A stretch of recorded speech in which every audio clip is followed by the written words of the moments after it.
Let's return to Mariupol, the events there, because those reports that a maternity and children's hospital has been hit by Russian strikes. The city council says the destruction is colossal. President Zelensky has described the attack as an atrocity. Here's Sarah Campbell. Under constant attack, nowhere in the city of Mariupol is safe. This is what's left of a maternity and children's hospital. There's little information on casualty numbers, but there has been widespread shock and outrage that such a building could have been hit. The maternity hospital today, like several hours ago, was ruined with the women and the newborn in. Several hours ago was hit.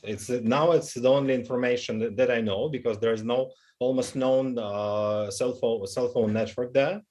But the information is that maternity hospital was hit. Yes, it was full. The president has tweeted that there are people, children, under the wreckage, which he's described as an atrocity. This southern city has come under heavy shelling now for days. Tens of thousands of people are stuck and unable to escape, with food, water and supplies running out. Humanitarian aid can't get in either. The city is in total darkness. It's like a black, scary, forest. Then there is no heating because, of course, it powers from electricity. No heating and no water because all the infrastructure was damaged. In the relative safety of central Kiev, this is what awaits. Nights in metro stations with confusion over where to go next. Elsewhere, the fighting continues, but routes have been announced to try and help civilians to escape. 6 humanitarian corridors have been agreed between Ukraine and Russia. And yesterday, more than 5,000 people made it out of Sumy. The hope is that more will be able to follow. Sarah Campbell, BBC News.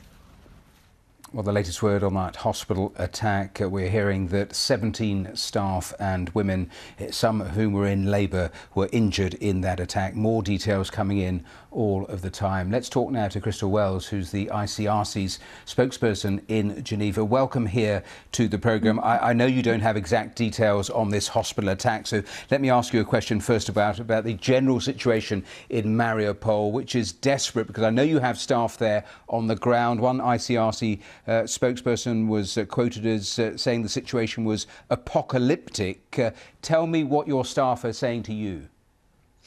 You're right. The situation there is apocalyptic, and that was the word that was actually given to us from our team in Ukraine to describe the situation there. This is a city where people are going without the very basics of survival.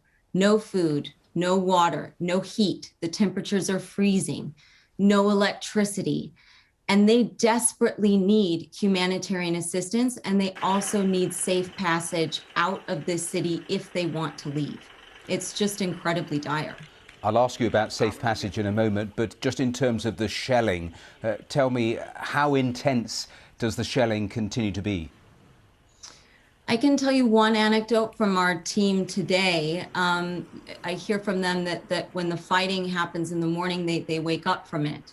And that, for example, some of our things like cars and the rest were destroyed in some of this.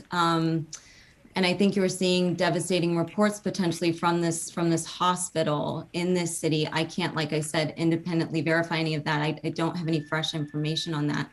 But people are really living through an absolutely atrocious and horrible situation where they're living through extreme levels of violence, and they're being deprived of the very basics that they need to be able to get by. Like I said, food, water, and medical care.